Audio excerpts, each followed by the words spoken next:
This is Zhong, and my report will evaluate the situation faced by Australia Post and develop the strategic human resource management recommendations applicable to it. So let me simply introduce the strategic management procedure. It is the dynamic process of making and implementing decisions on the future development direction of an enterprise.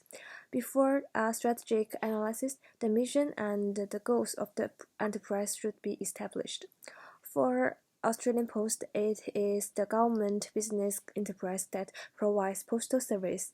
Their mission is providing high-quality, efficient postal service to the community within Australia, between Australia and places outside Australia.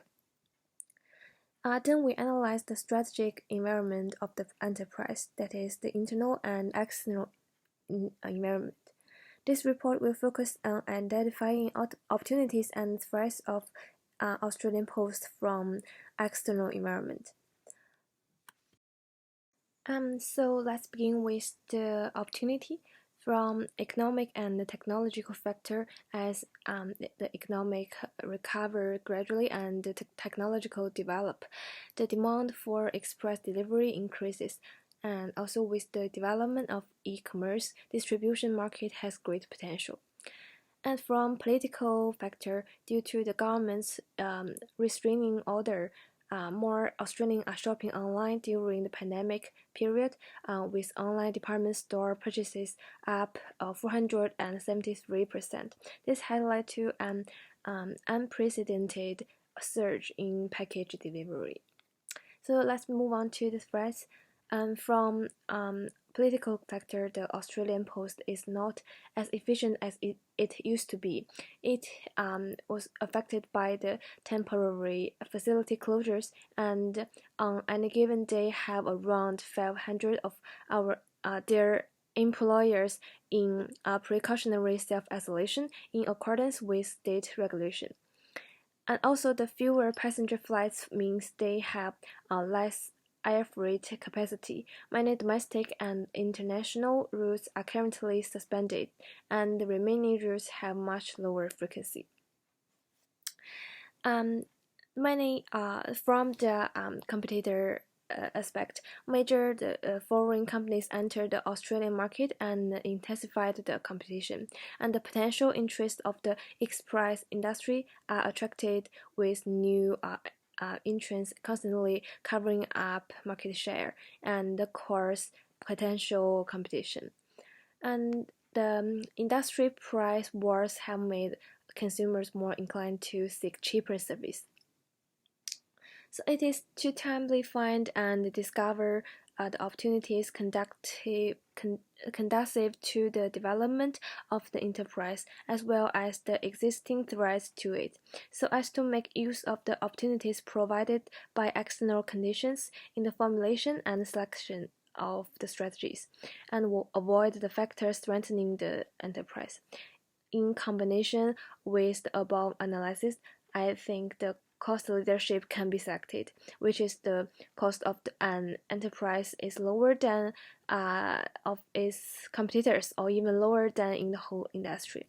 It can give Australian Post a competitive advantage in cost, so it competes in the way of price and sets lower price than competitors to attract consumers.